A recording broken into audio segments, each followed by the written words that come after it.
Hello, I'm the Mechanical Wizard, and today I'm going to be showing you how to flush your coolant system and put fresh coolant in. There is your expansion tank. There is the hose we need to take off the bottom of the radiator. All we need is some mole grips for the clip. Then just move the clip back, and you just want to keep tugging and twisting because they get corroded and they are quite tricky to get off. Sometimes you need a screwdriver. There we go. Make sure obviously your car is turned off. I'm pretty sure the previous owner was just running this on normal water because it's just a bit of discoloration. That's all it is. I brought this caddy about 6 months ago, had some welding done on it, so I thought it's about time that I done an engine service ready for getting put on the road. Now when you put this hose back on, make sure the clip is in the same place. There you go, just so you on the original marking. And don't worry about the maximum, we're just going to fill this right to the top.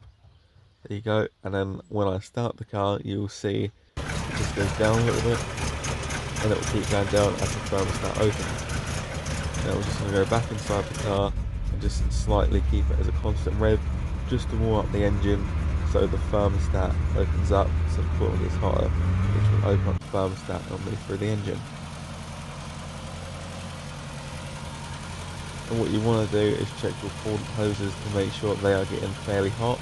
It will get pretty hot, so be careful.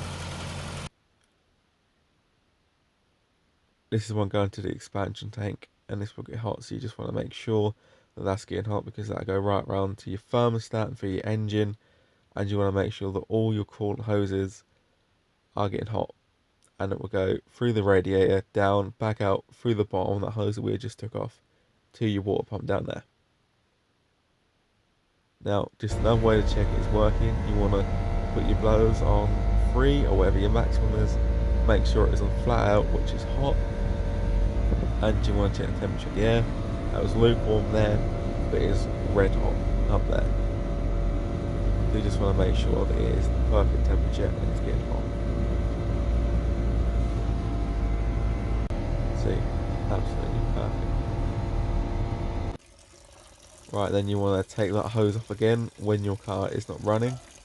As you can see, the water is nice and hot, so be careful.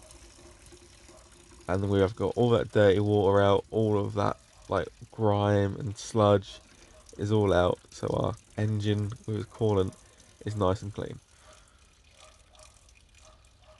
And remember just to put the hose back on. Now I have some pre-made coolant. You'll have to check how much you need and just literally fill it up, repeat, and then leave it on the maximum, and you are done. Honestly, if you've never done it before, it takes about half an hour. As you can see, I spilled a little bit while I was concentrating. But I am the Mechanical Wizard. I hope you enjoyed my video. Please like and subscribe and comment on the next video I should do. Thank you. Bye.